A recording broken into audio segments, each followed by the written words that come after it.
I'm Sylvia Peregrino, and shortly we're going to have our guest join us in Entre Nosotras, Latina Voices. And so uh, today I'm actually going to have Representative Mary González, who represents the Far East, and she'll talk about that, so I won't talk about that. But first, a little primer on what the legislature is, what they do. And so hopefully, um, this is a review for some of you. This might be new for many of you. And so the Texas legislature is similar to Congress in that it has the House and the Senate. And so there's 150 legislators in the Texas House, and one of them is going to join us in a little while. And then we also have 31 senators. We actually just had a new senator elected this November. Our previous senator was Jose Rodriguez, but he retired. And then Cesar Blanco just defeated Bethany Hatch. And so if you live in El Paso County, um, everybody's senator will be Senator Cesar Blanco. For representatives, the representatives are based on your zip code. I live in the Far East, but I live um, above Pelicano. And so my representative is Art Fierro. If you live below Pelicano, your representative is Mary Gonzalez, who's going to join us shortly. And so there's 150 members in the House and then 31 senators. The legislature is not as representative as the state of Texas. We have more older white males than people of color, even though the state of Texas is very diverse. So our delegation is kind of representative of the El Paso community. Uh, a lot of times people think that politicians go into things to make money. And definitely, if you want to make money, being a Texas legislature is not the best path.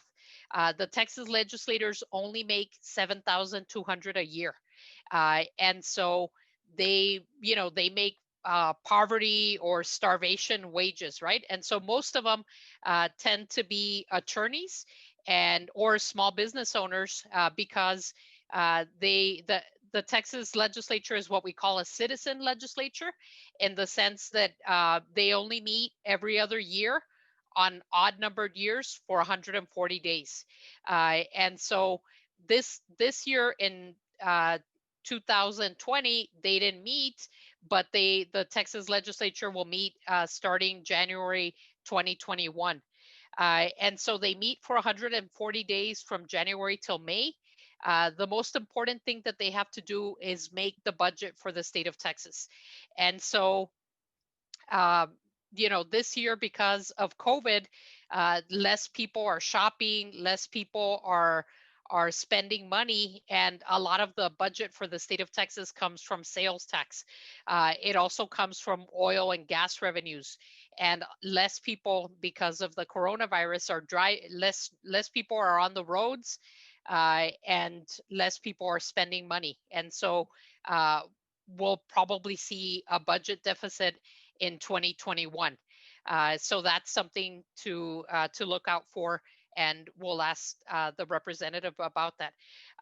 And so another thing to look out for is the governor has some power during the legislative session. He can decide what are the priorities going to be, and so the governor has emergency items that the legislature has to look at first, and then we look at the bills that were filed by other members of the legislature.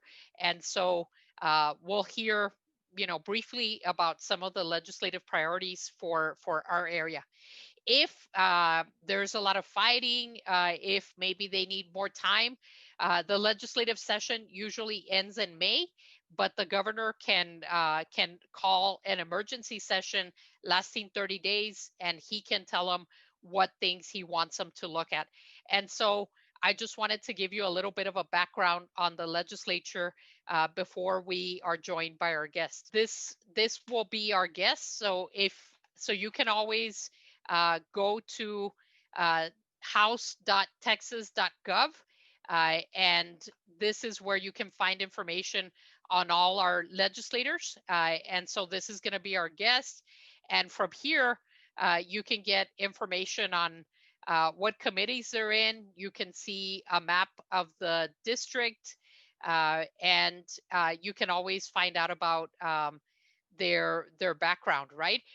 So we're going to be joined by Representative Mary González, who has her bachelor's, who's a graduate of Clint High School, has her bachelor's from the University of Texas at Austin, and she has a master's from St. Edward's University, and she recently completed a PhD in curriculum and instruction from the University of Texas at Austin.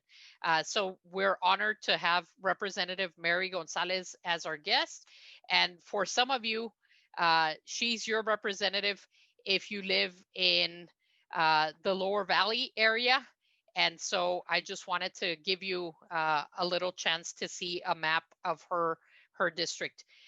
Dr. González, please tell us a little bit about yourself and the district you represent. Thank you so much for inviting me. I am honored to be here and so excited about everybody to watch and listen to what we're going to talk about today. So for those who don't know me, my name is Mary González.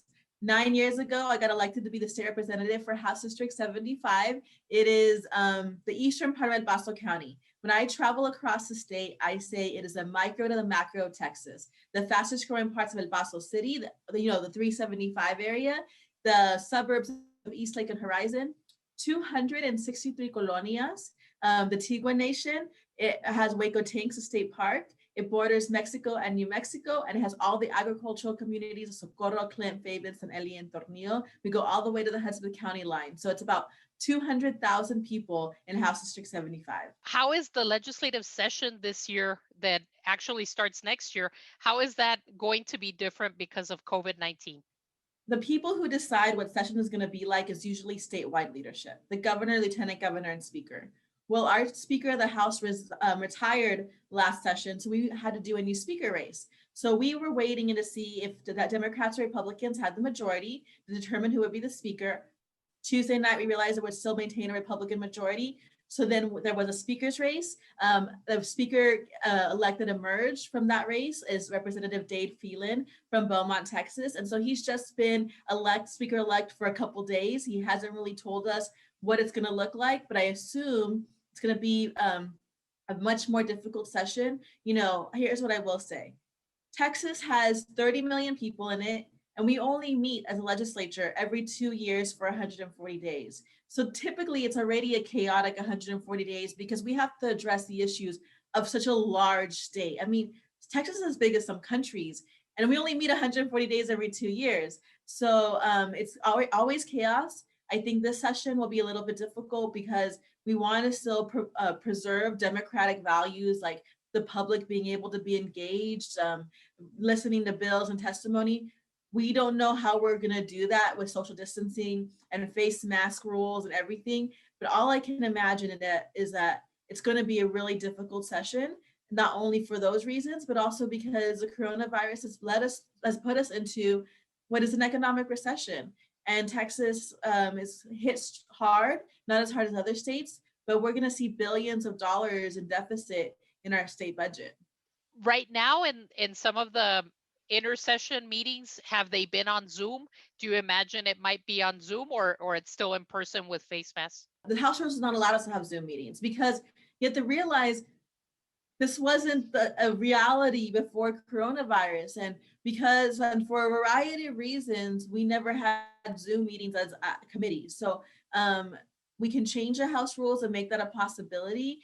Those rules won't be able to be voted on until January, and it's really hard to know. There's a lot of complexity when it comes to Zoom. For example, there's still a large digital divide that exists in our state. And so we'll have a lot to deal with, but we do know that technology will play a larger role in how we experience democracy moving forward. And I think as you and I are researchers, what does technology mean for the democratization of our state?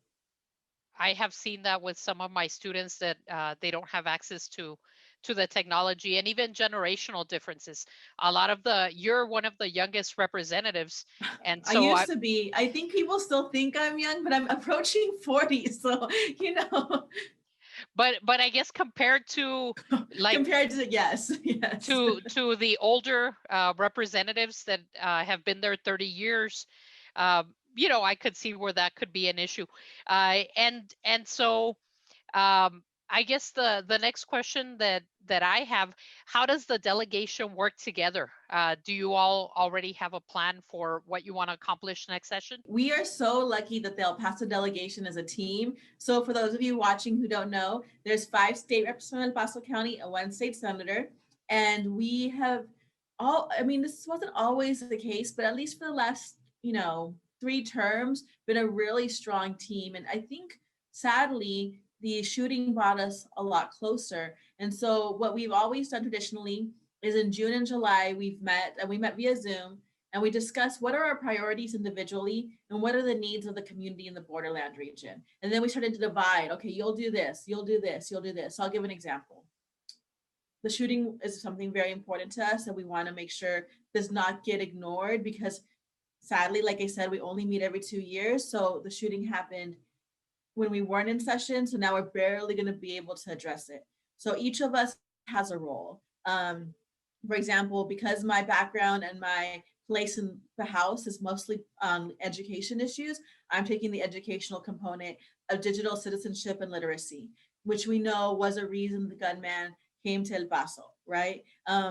Lina Ortega has a lot of some of the gun legislation along with Joe Moody. Everybody has a little part of everything as we work through thinking through us making we have public policies that will help our families and our community heal. What are your top 3 priorities as a delegation or individually? I can't totally speak for the delegation, but I will say what we talk about a lot is because of a budget deficit, making sure that El Paso isn't hit as hard as other areas because we already were struggling to have a place in the state budget. So we'll protect El Paso priorities in the state budget. We will make sure that there is a consciousness and awareness of our different realities living on the border because of coronavirus and other issues. And then we'll always work to make sure that we're honoring the lives and thinking about the shooting that happened in last year.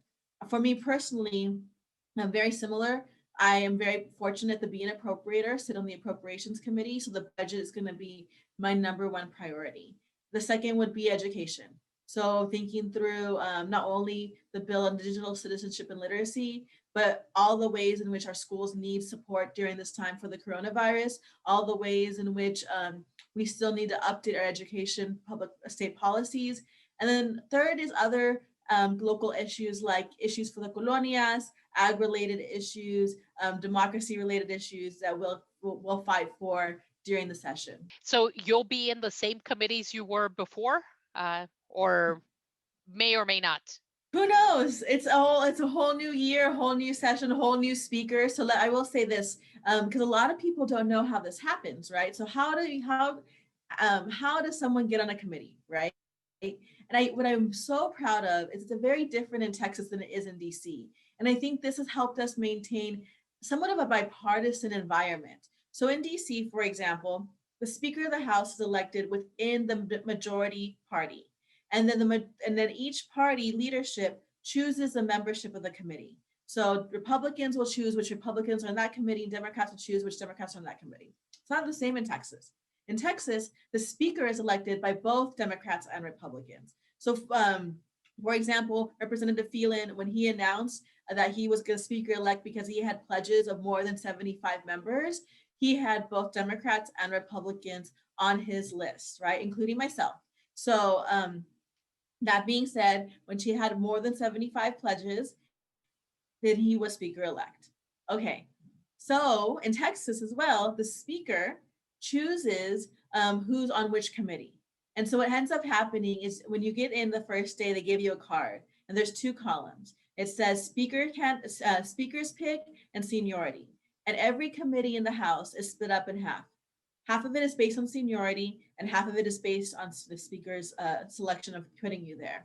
And so those cards aren't binding except for the seniority part, But so I don't know what committees I'm going to be on, because the speaker ultimately gets to decide what committees I'm going to be on. And I will say, in full transparency, I'm going to ask to stay on appropriations again, because now more than ever, we need to have voices that understand the budget on the committee. For my students that might not be familiar with what appropriations does, could you talk a little bit about that? Yeah, definitely, because I'm super passionate about appropriations. It's my policy nerd coming out in me. Appropriations is the committee of the House that oversees a state budget. So we spend about $260 billion biannually on our state budget. So we get the taxes, right? And we get some federal funds that come down, and then we determine where that goes and in what ways, right? We know that there'll be a budget deficit from what we spent last session. So you'll think of the budget we had last session, and we won't be able to spend what we did last session because we'll have billions of dollars less. So we'll have to cut back what we had last session. And I will say this, even last session, while we were had extra revenue, we still had areas we needed to fund better. So it'll be a hard session, definitely. But I am sad that we're going to have budget cuts, but I think that's part of why I ran for office, to be there through the difficult times. This was the first time that we had an El Pasoan from appropriations in that committee in a long time, correct? No, When we you have were always appointed? we've had somebody from yeah, we've had somebody from El Paso. Like, I've been in appropriations 2 terms, and before that, Marisa Marquez. But I think the difference is there's appropriations, and then there's a legislative budget board. And the legislative budget board is the board that kind of creates it's a little bit above appropriations. And so I'm on that board as well. And that's the board that we haven't had anybody from El Paso, and we couldn't even, when we looked up the history, we didn't see ever. And so that's a really important board that determines a lot, especially when we aren't in session. When we aren't in session and appropriations can't make any votes, the board is what determines what happens with the budget. Have you guys, as legislators, gotten a sense of how much of a deficit you're looking at? We won't actually know exact numbers until January, and even then they'll be updated again in March. So it's really hard to know what we're looking at. We'll get numbers in December. We'll get numbers in March. January, we'll get numbers in March. Do you think that maybe the rainy day fund could be a possibility for extra funding for unemployment or for maybe COVID related costs? That's a great question. I definitely think the Economic Stabilization Fund, also known as the Rainy Day Fund, is a way where we're going to be able to make sure that we don't have a severe budget cuts, specifically for areas of vulnerability, right? We're fortunate that much of unemployment does come down from federal monies, but the problem that we're seeing in a lot of states is that federally, you have to have the money in your bank account to give out, and then you get reimbursed from the feds. What you've seen in other states, they didn't even have money in their bank account to then get reimbursed. And that's why you see these long lines sometimes in other states. I know last legislative session, you were also one of the founding members of the LGBT Caucus. Could you talk a little bit about that? What is a caucus, and why did you decide to start one for LGBT issues? I'm so excited about the LGBTQ caucus, because you have to realize, when I got elected in 2012 and started my service in 2013, I was the only out member, out LGBTQ identified member. So it was kind of lonely. So now to have a caucus, because we've been able to diversify representation, is extremely exciting. So what we have in the legislature is caucuses. And these are basically communities of interest. We have obviously the Democratic and Republican caucus. We also have the Black Caucus, Mexican American Legislative Caucus. We even have Women's Health Caucus. And so again, communities of interest and or values. So as last session, because we had so many new members and we had 5 out LGBTQ members, we felt that was a time to really create this landmark benchmark caucus. So we created the LGBTQ caucus and then invited allies. The caucus now has 41 members. We're very excited about it. And it has 3 goals. First is obviously to advance and defend a proactive, to advance a legislative agenda that supports equality and equity and justice for LGBTQ Texans and all Texans, but also defend against harmful and discriminatory legislation. The second is to create connections with the folks on the ground. We are really fortunate that there's a lot of LGBTQ orgs all over the state. Sometimes there's a disconnect between the orgs on the ground and what's happening at the Capitol. And so we work to be that bridge. And the third is to make sure that we're creating a pipeline for LGBTQ youth to get involved in Texas politics. So we hope to one day we have a small internship program right now. Because of coronavirus, we're launching our fellowship program, but it's still an important part of who we are. What are the benefits of being a caucus? I mean, I think the benefits of being a caucus is always power in numbers, right? And I think it's basically an intentional and strategic way to be part of the legislative process. Because when you're a caucus chair, as I am, there's caucus chair meetings, right? And so you have a seat at the table. And then there's a place for people who are interested to know where to go. Without a caucus, you're like, well, I care about this issue. Where do I turn to? Who, and so we're basically a clearinghouse for information about what's happening in the legislature. So I encourage everybody to follow us on social media, because we're going to work really hard to keep everybody informed, because sadly, while we have a great and proactive legislative agenda that's working for equality and justice, there are some ways in which LGBTQ Texans are under attack politically and through policy. And so we have to make sure we are still a state that doesn't allow for discrimination. You mentioned some of the other caucuses, like the Mexican American Caucus, and I think the Border Issues Caucus.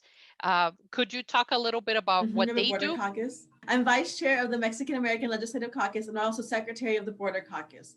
Again, both these caucuses exist as communities of interest, right? So for Mexican American Legislative Caucus, we also have 41 members, and we're the oldest and largest Latino caucus in the country. And what we do is very similar. Pipeline by having a fellowship program.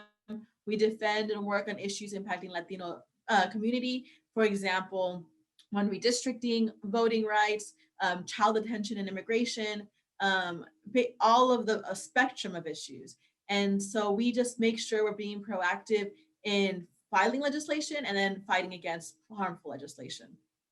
Same thing with the Border Caucus. We know that the border is discussed a lot in Texas public policy. And so we work to make sure that we are protecting the borderland region from El Paso all the way to Laredo. Switching topics a little bit, why should young people care about what happens in the state legislature? Wow. If they care about their schools, tuition, their parents' access to healthcare, everything comes through the legislature. And so, and it's not hard to say, it is a little bit hard sometimes to stay involved and get to know what's going on, but it's only for 140 days every 2 years. And it's the most important thing that happens in Texas. And so I invite everybody. And so here's my little trick. You want to start just thinking about what's happening, get on Twitter, follow hashtag TXLEGE, hashtag TexasLeg.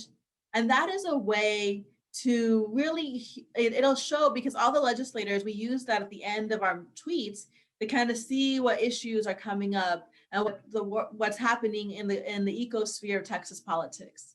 What advice would you give to a young person considering running for office? Oh, wow. If you would have told me 10 years ago that I'd be here, I would have never believed you.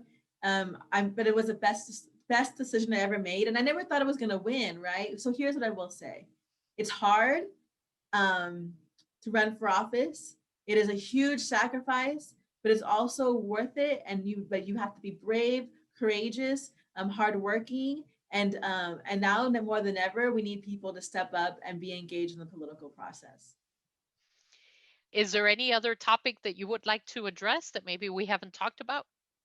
I'm really glad you're doing this. I feel like because of our geographical region, we get so disconnected from what's happening in session.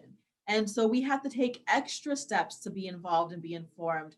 And so without, you and your leadership and other folks helping people understand, there's this big gap, and El Paso does not deserve to not be recognized in the state leadership ecosphere. So thank you for what you're doing, because when I'm up there fighting, I'll give an example. There's 5 of us in the House from El Paso. There's 27 from Houston. So it's us, like it's like David and Goliath. So we need the voices of El Paso to help our voices too. So thank you for doing this. COVID is going to be one of the big issues. COVID, redistricting. I know you've probably been following the fight locally between our county commissioner and our mayor. Do you see any legislation coming down the pipeline? I believe the Supreme Court just sided with the county judge, but do you see a space for the legislature to be more proactive in that area? God, that's such a hard question. It's hard to predict right now what the legislature is going to get involved in, just because we have a new leadership team that just started. But I'll be watching out for that, because the coronavirus has hit our community in a way that it's another tragedy, and so we just really got to be vigilant. With the current election, do you see more attention being paid to El Paso because we did get more voters out there this last election? I think definitely. I think that when we show up in the polls, it does matter to the state. I also think that the delegation is visible to the state leadership. And so I think that El Paso for the last decade has been kind of moving up the ranks as far as visibility within the state. I want to take the time to thank you for being an advocate for Latinas, for LGBT communities, and for women, and for the border region. I appreciate you taking the time to speak to us, and I'll let you have the last word. So El Paso, whatever you need to get involved, reach out to my office. I'm totally Googleable. I'm on Twitter and on Facebook and on Insta. I'm here because I want people to really get engaged with what's happening in the legislature. We have an outstanding delegation, but we need you to be involved as well. And so thank you everyone for listening today.